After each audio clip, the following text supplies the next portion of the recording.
प्यारे विद्यार्थियों, online class में आप सभी का हार्दिक अभिनंदन है।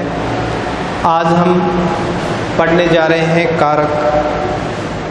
कारक के ये 3 भेद ध्यानपूर्वक पढ़ना, क्योंकि बोर्ड परीक्षा में कारक के बहुत सीधे सीधे प्रश्न पूछे जाते हैं और यदि एक बार आपको समझ में आ जाएगा तो आप कारक संबंधी गलतियां नहीं करेंगे। तो देखिए, कारक हमने पूर्व की क्लास में पढ़ा कि इसके 8 भेद होते हैं और 8 भेदों के अलग अलग चिन्ह निर्धारित होते हैं। बहुत सी जगह कारक चिन्ह के साथ में आते हैं, लेकिन बहुत जगह बिना कारक चिन्ह के भी कारक आते हैं। तो हमें दोनों तरह से पहचान करनी आनी चाहिए। पहले देखिए, कर्ता कारक। कर्ता का मतलब ही है करने वाला,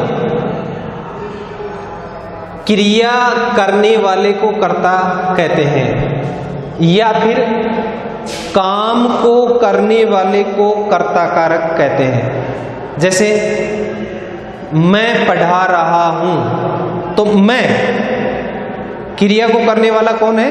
मैं, तो मैं कर्ता हो गया। राम बाजार गया, तो जाने का काम कौन कर रहा है? राम, तो राम कर्ता कारक हो गए। काम को करने वाले को ही कर्ता कारक कहते हैं। कर्ता कारक का चिन्ह ने होता है, विभक्ति ये ने होती है। कर्ता कारक की विभक्ति ने होती है, लेकिन हर जगह ये ने विभक्ति आए ये कोई जरूरी नहीं है। ने विभक्ति का प्रयोग सकर्मक क्रिया और भूतकाल में होता है। देखो, ये कंडीशन है, सकर्मक क्रिया होगी और भूतकाल होगा तो ही ने विभक्ति का प्रयोग किया जाता है। और यदि जैसे भूतकाल की जगह वर्तमान काल में, एक तो हम ये कहें राधा ने नृत्य किया, तो किया ये भूतकाल आ गया, और सकर्मक ये कर्म आ गया। राधा काम को करने वाली राधा है, क्या किया? नृत्य किया, तो कर्म भी साथ में आ रहा है और भूतकाल भी आ रहा है, तभी ये ने चिन्ह यहां लिखा गया है ना।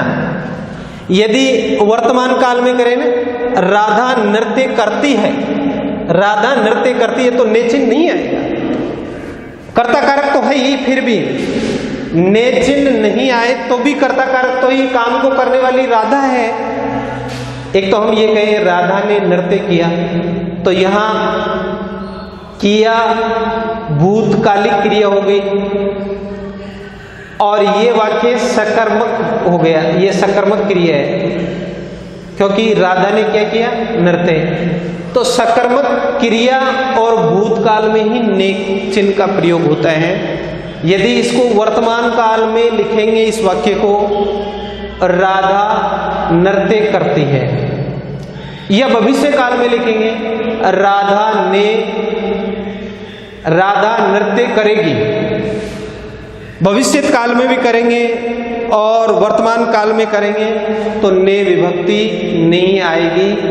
केवल भूतकाल में और सकर्मक क्रिया के साथ में ही ने विभक्ति आती है। अब यदि ने विभक्ति नहीं आए तो भी कर्ता तो है ही, क्योंकि काम को करने वाले को कर्ता कहते हैं या क्रिया को करने वाले को कर्ता कहते हैं। तो कर्ता की पहचान हम एक तो ने चिन्ह से कर सकते हैं। यदि ने चिन्ह आ गया तो ने के पीछे जो शब्द है, संज्ञा शब्द हो चाहे सर्वनाम शब्द हो, वो कर्ता है। और यदि ने चिन्ह नहीं भी आए, तब हम वाक्य को पढ़ करके ये देखेंगे कि इसमें काम को करने वाला कौन है। जो काम को करता है वही कर्ता कारक कहलाता है। मोहन ने पुस्तक पढ़ी, अब पढ़ी क्रिया है भूतकाल की, और मोहन ने क्या पढ़ी? पुस्तक, ये कर्म कारक है। सकर्मक क्रिया, यानी ये क्रिया भी सकर्मक है क्योंकि इस क्रिया के साथ में कर्म आया। सकर्मक क्रिया है और भूतकाल है, इसीलिए ने चिन्ह का प्रयोग हुआ है। और यदि इसे वर्तमान काल में बदलेंगे ना इस वाक्य को, मोहन पुस्तक पढ़ता है, मोहन पुस्तक पढ़ता है, ने चिन्ह नहीं है, ने चिन्ह नहीं है, फिर भी काम को करने वाला कौन है? मोहन। इसीलिए चाहे ने विभक्ति के बिना मोहन यहाँ आएगा तो भी कर्ता कारक मोहन ही होगा। मोहन पुस्तक पढ़ता है, मोहन पुस्तक पढ़ता है, ने नहीं है, फिर भी पुस्तक पढ़ने का काम कौन कर रहा है? मोहन। तो काम को करने वाले को कर्ता कारक कहा जाता है। परीक्षा में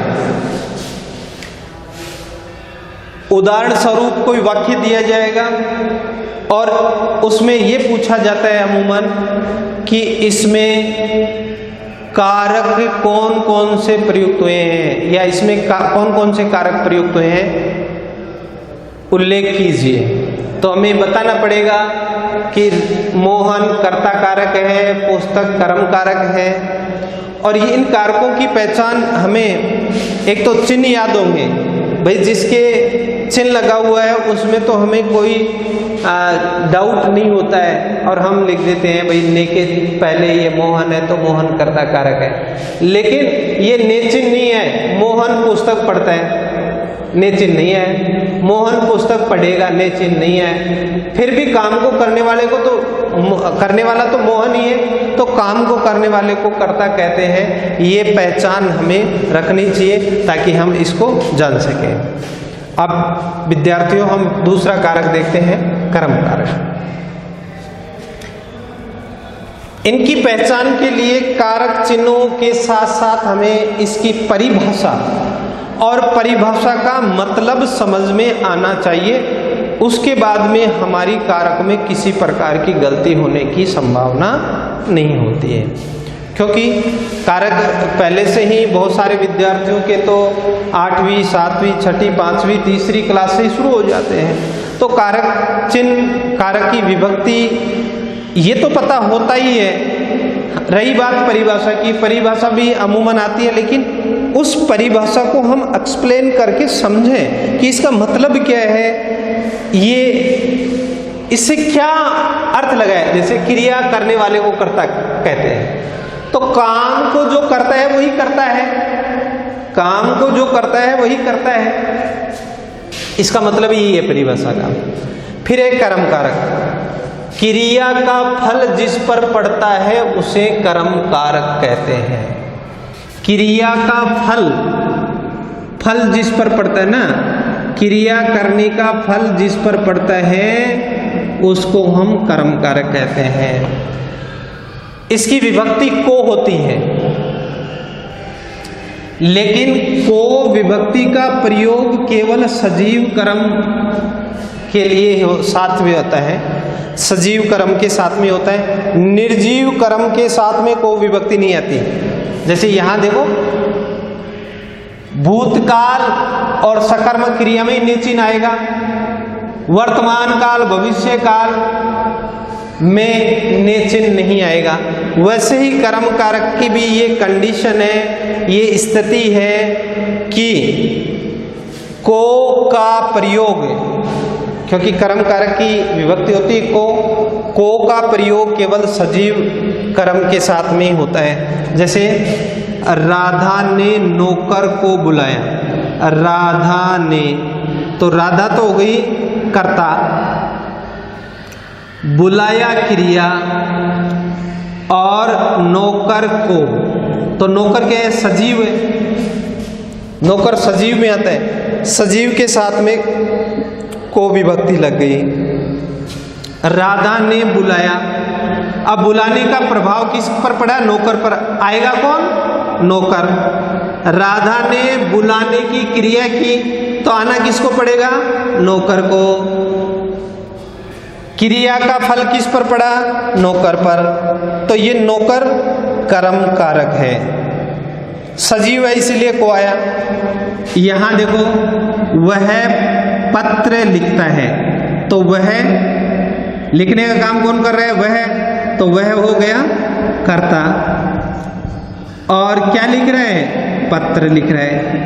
पत्र निर्जीव है, पत्र निर्जीव है, इसीलिए यहां को चिन्ह नहीं है। तो को विभक्ति का प्रयोग केवल सजीव कर्मों के साथ में होता है, निर्जीव कर्म के साथ में को चिन्ह नहीं आता।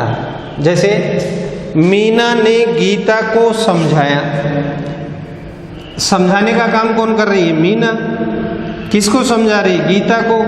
गीता क्या है? सजीव, और सजीव के साथ में को विभक्ति आ गई। मीना ने समझाने का काम किया, तो समझाने का फल किस पर पड़ा? गीता पर। समझ रहे किसको? गीता को। तो यहां गीता होगी कर्म कारक। उसने, देखो ने चिन्ह आ गए, तो उस, ये तो हो गया कर्ता। पुस्तक दी, देना क्रिया, पुस्तक ये कर्म, ये कर्म होगा, ये कर्म निर्जीव। तो ये बात हमें ध्यान रखनी पड़ेगी इसमें, कि क्रिया का फल जिस पर पड़ता है उसको कर्म कारक कहते हैं, और कर्म कारक की विभक्ति को होती है। लेकिन को का प्रयोग केवल सजीव कर्म के साथ में होता है, निर्जीव कर्म के साथ में विभक्ति चिन्ह का प्रयोग कर्म कारक में नहीं होता। अब तीसरा देखो, करण कारक। करण का शाब्दिक अर्थ है साधन, यानी कर्ता जिस साधन या माध्यम से क्रिया करता है उसे करण कारक कहते हैं।